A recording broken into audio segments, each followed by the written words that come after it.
Good afternoon. You're looking at this busy day today.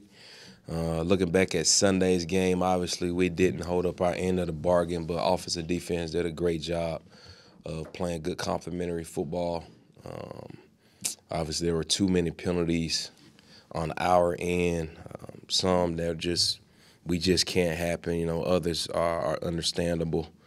But as you kind of look at what the outlook looks like, we have an amazing opportunity ahead of us of really pouring into one another, leaning on each other. And, at the end of the day, we just have to do the basics better. That's what it's all about, playing good technique, fundamental football. That's what this game is all about. And that's really what we're built on is doing the basics better, being fundamentally sound, holding each other accountable, and playing our style of football.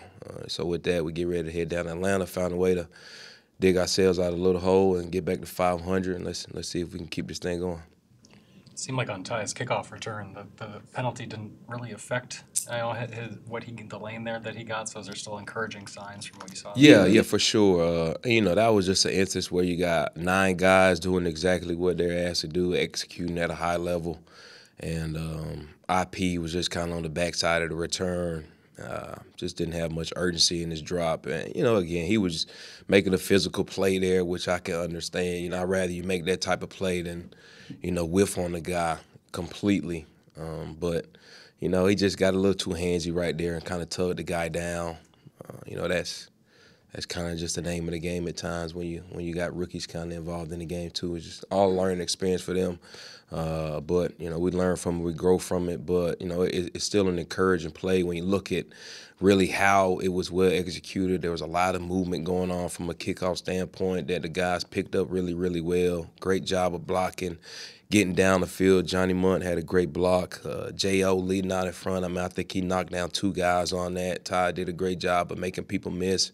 And, Jay Ward stepped up. You got guys like N'Keal Harry stepping up, who's never played special teams in his life. And so it was a lot of encouraging things that took place on Sunday that we can build off of and correct and find ways to keep getting better and executing at a high level. Did you have a sense for what was happening with Greg? I mean, it seemed like just something off with the missed kicks and the kick out of bounds. Yeah, so where to start? The missed kick, that is very unlike Greg, I would say. You kind of look at the history of him and kicking field goals under 50 yards. I mean, usually I want to say he's been at about 92%. He missed one last year, and it was actually in Lambeau, which is like a 48-yarder, I want to say it was. And typically how it goes, and he knows this, is that usually when you're playing in Lambeau, if you aim a little too far right or you start the ball right, it usually stays right. And so he just kind of took a bad line there, just trying to play the wind just a little bit, and it kind of kept it. He hit it right, and it stayed right, and it didn't take a turn on him to draw back in there. So that was, that was a very frustrating for him. Frustrated for myself, quite frankly, because those are just kicks that we just got to have, and he knows. For himself, he holds himself to a high standard right there, and we've got to be able to make that kick. But in terms of the kickoff out of bounds, that was an interesting one because we ended up having to have someone hold the football. Theo Jackson was holding it, and probably can't see it, but on tape, as soon as Greg went to kick it, Theo, it's not his fault, but he kind of took his hand off the ball. And as he was taking his hand off the ball leaned forward as Greg was kicking it. And so that's why the ball ended up going out of bounds. So, but that's, what can you do about that one? It's another teachable, learning moment for us as a team. We'll learn from it. Do you practice that a lot? It's not Ryan Wright holding the ball. It's like another player in kind of a unique situation. Yeah, so, typically you get it if it's like super duper windy games, you're expecting where you're going to have to hold it. So, and it wasn't really that windy out there, but the rule says that once the ball falls off the tee twice, you have to have someone come down and hold it. So ideally you would like to just have somebody just kind of hover their fingers on it rather than even touching the football right there. But that's just kind of how it ended up playing out there. But it's definitely something that we'll have to work and practice just to make sure we're all clean on it. I don't want to jinx them, but what is the luxury of having someone like Brandon Powell back there where it feels like he's going to catch it every time? Yeah, that's a huge luxury, Dane, when you think about it. And me and Kel just had a conversation about what an unbelievable job BP is doing back there. Just in terms of the hitting yardage game, what he's able to do, a lot of what it might not look like splash plays, but are huge plays in the football game where it's him fielding a bad punt that's falling short, nose down, and he's running up to go catch it, field it, and find ways to gain yards on it. Even we might even have our defensive stay out there that's not even truly a return look. And he still has that aggressive mindset to go and get it and gain as much yards as possible.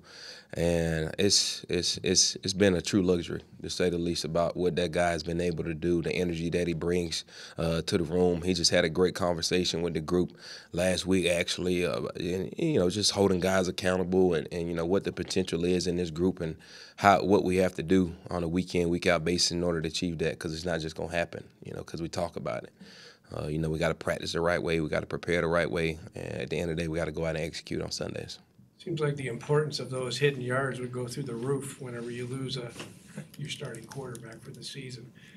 Just the importance of that part of the game right now, that punt return, because you don't really get too much on kick returns anymore, but punt return, you're going to get it. Yeah, you are. And that's something that from a game plan standpoint, you kind of got to reshape everything you're thinking in terms of when you do lose your starting quarterback, right? In terms of how do you want to operate from an offensive standpoint? How do you want to operate from a kicking game standpoint and trying to gain better field position, play the field position battle a little bit more aggressively, or maybe you want to return the football a little bit more, just in terms of maybe your offense won't be as explosive with that missing piece. But that's to be determined, So, we're excited about where Jaren is, as he'll be the starter here coming up. And, we're going to pour into everything that we can from a special team standpoint to find ways to gain that hitting yardage, that field position battle, and play good complementary football. What would you say that unit's been doing overall, that punt return unit? Because there was, I think, a 16 or 15-yard return. It seems like it's getting better. I think you were last in the league, early part of the season. It seems like it's coming along. What are they doing as a group? Yeah, I think the biggest thing is that guys are starting to truly understand what their role is, understand who their matchup is. Because, at the end of the day, it's a matchup-based type of play. So we're getting guys matched up on who we like, matchup plus lineups is how we kind of like to consider it. But guys are just finding ways to finish at the point of attack a little bit better, straining a little bit more, finding ways to finish, holding guys up a little more in the pocket at the line at the line of scrimmage. And honestly, it's our zeros on the outside who've been doing a great job of holding up the gunners. Jay Ward just moved out there last week, and he did an unbelievable job. Andrew Booth continues to excel out there. And so it really starts with those guys. And we tell them all the time, your job is just to get the return started, and anything after that is gravy. And, they've been giving us the gravy in terms of being able to hold up those guys and give BP space when he does catch it. And it's not like Tampa to where he's catching and he's got two gunners in his face and he's not able to make a move, or he only has one gunner in his face and he can make that guy miss and the other one is taken care of. And so typically, BP's going to make that first guy miss.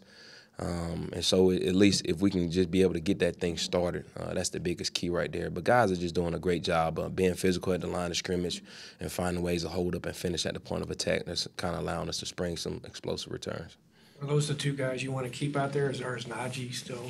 How do you do when he was? That's a good question. When Najee does come back, ideally, that's something me and Coach Gibson have been talking about in terms of where do we want to put him at. Would it be going out to the zero spot, or will we move him to the interior? We're still kind of working through that right now, but there'll definitely be a place for him. As we think he's special in all four phases. So we want to make sure we kind of utilize that chess piece the right way.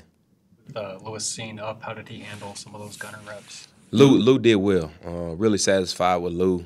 And again, the gunner position is one that's really, really difficult. Things are happening really fast.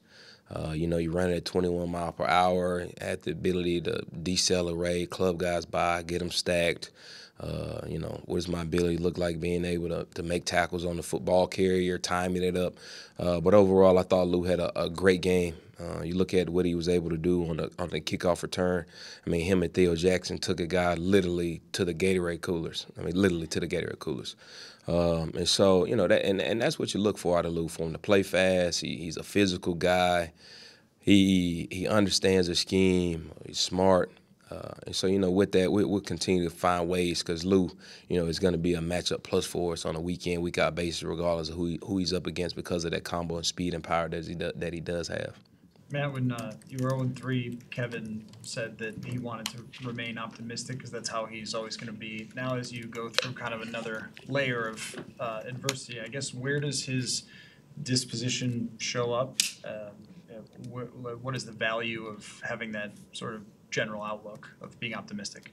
Well, that's kind of just how our culture is built around here, just in terms of being optimistic, kind of always being process-driven over results. And, KO's been speaking a lot about response, especially with, how the turnovers kind of started at the beginning of the year. Defense has to find a way to respond. Special teams has to find a way to respond. And this team has really, truly just bought in and believed in that. And as a result, we've kind of seen a tick of momentum add up. Guys are starting to play together. There's a true belief system that we can win every single game that we step on the field. Guys have a true chemistry. And again, that's just kind of what our culture really is here, just remaining optimistic, always staying positive, never really have a pessimistic standpoint. And, the ebbs and flows of a game is, you never want to get too high, never want to get too low. And, we're always big on staying poised and having a neutral mindset. And that's kind of where we're at now. As we continue, the big hit to Kurt, guys are just trying to find ways to just band together. And, everybody has to do a little bit more. Coaches, players, training, everyone in the entire organization has to find a way to band together and find a way to just do a little bit more. How do you get Jay to not jump, he didn't jump, line up offsides again? Yeah, that's just, that's doing the basics better, right? It's put your hat behind your hand and your hand behind the ball. It's as simple as that. So long as you do that, you'll never be offsides. And, Jay Ward always tries to check with the side judge on terms of if he's onside or offsides right there, and whether they communicate to him he's off or he's on.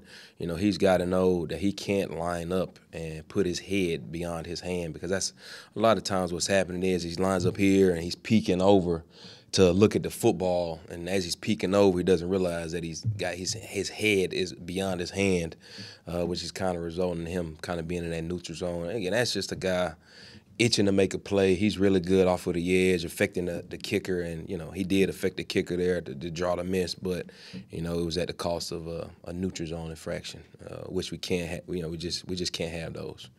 Can't have those. So we just got to just do the basics better. Thanks, everyone. Yeah, cool. Appreciate y'all.